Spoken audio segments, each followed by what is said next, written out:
Howdy Pilgrim, PappyStu here. Hope this finds you all well.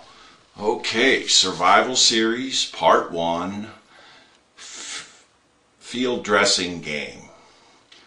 I was thinking about doing a live demonstration for this video, but I decided, since the sensitive nature of the content and a lot of folks may not want to see the actual blood and guts, etc., I'd just leave that out. So I've decided to use photographs and diagrams instead.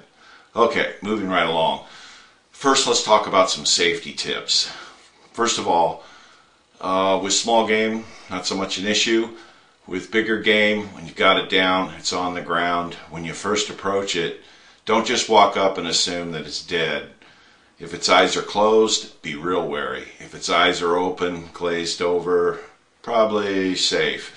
But you want to walk up from the backside of the animal, touch the animal a little bit with, say, your boot or a stick or something, and make sure that it is in fact dead before you do anything with it. Okay, other safety tips associated with field dressing game. Let's start off with predators.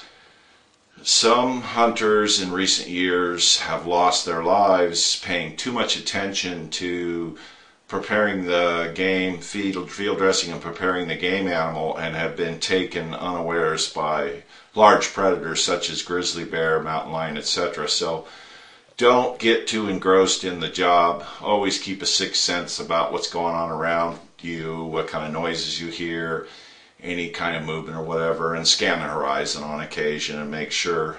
I'd avoid doing this in real dense brush or trees if you can avoid it. We don't always have that control over the matter. Another safety issue. Here in the West, in recent decade or two, we've had chronic wasting disease develop. It's sort of the wild game version of mad cow disease. So you want to avoid direct contact, the open wounds or mucous membranes or in your mouth of any nervous system material, brain matter, spinal cord matter, or any fluids from those areas.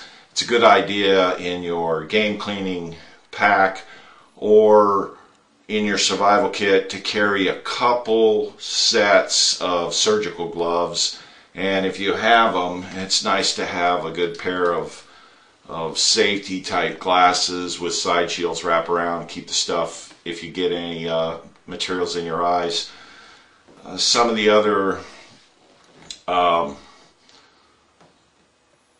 diseases that you have to think about are fleas and ticks. Fleas in particular can carry western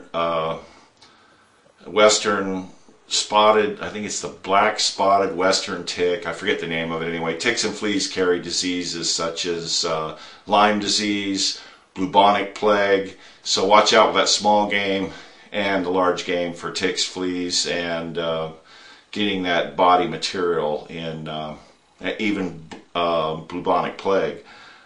You can contract it, so you need to be careful and not expose yourself to those type of fluids and those type of parasites if possible. Another consideration when it comes to predators, which I forgot to mention, when you get your game prepared and quartered and you've salvaged the parts of the animal that you wish to retain, if you're in a survival mode or in a hunting mode, make sure not to store or keep those materials in direct location or in close proximity to where you're actually sleeping and where you're camping. Keep them a safe distance away, so if predators are brought in by the smell of the game, they won't be onto you in the middle of the dark. If you can, get them up in trees hung by rope or line or vine or what have you and off the ground. That way not only will they be away from you but a safe distance, but also it'll help probably keep the game animals, or the predators, from getting on them and you losing your valuable resource to animals that can go find your own. Okay, and then another safety issue is when you're inside the animal working, be careful if there's any pieces of razor sharp broadhead, pieces of metal from a spear, or stone from a spear, or bullets, or shattered bones, etc. when you're working inside the animal. Otherwise you might cut yourself. You have to be careful. And then I'll show you the proper technique to use the knives to avoid cutting yourself as well. Always try to remember to cut away from yourself, never towards yourself. If you cause yourself a serious cut with massive hemorrhaging and you're in a survival mode and you're lost in the wilderness, you're your only first aid and there's no help. So if you hurt yourself bad enough, it can drastically worsen your situation.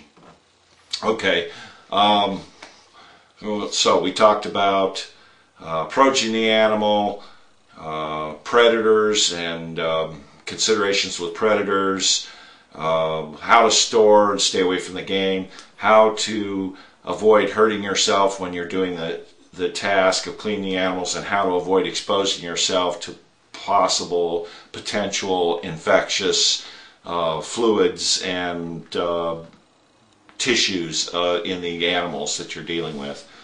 So let's talk about tools now. Bare minimum for survival mode, you should have some type of knife with you in the field, such as this lock blade buck knife. This is a particularly good brand, and it's sturdy and it's able to separate joints. If you don't have saws or axes to work with, it's a particularly good knife, very strong back, very safe knife. That's a good knife to have in the field. You might also have something like this. I also would recommend that you carry one of these as well, because it has a plier, it has a scissor, it has screwdrivers, can openers. This is a Gerber multi-tool. It's a very good thing to have a multi-tool. So those two tools I would definitely recommend you have. You also, at a minimum, need to have some type of whetstone or sharpening device. I particularly prefer the Diamond M, which is graphite with diamonds embedded in it, and rather than a whetstone, it's a sharpening device that you use by scraping it down the blade at the proper angle. It's relatively easy to put a good edge on a knife while you're cleaning meat, cutting meat, and cleaning game with the Diamond M, or a whetstone will do.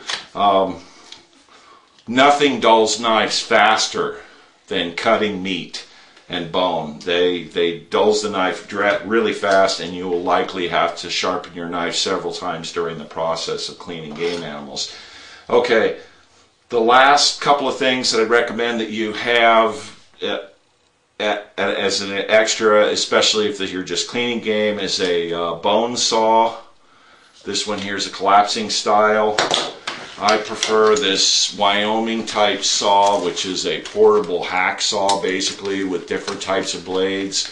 One for cutting wood, one for cutting meat and bone. A hacksaw, only it's portable and all folds up inside this case right here. So that's a really good saw. I prefer that. It's a Wyoming saw. And then a couple more items. You really are better off with a small axe with you to break pelvic bones and on much larger game you can break pelvic bones, you can break spinal bones with this particular tool.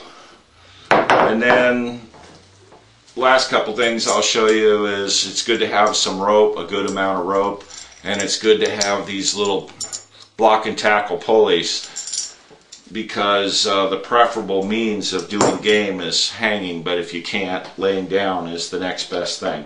Okay, so this particular knife here is one of my favorites. It has a lock blade knife like the buck in it, but then it also has this particular knife here, which is really a good knife for cleaning game, and I'll explain why.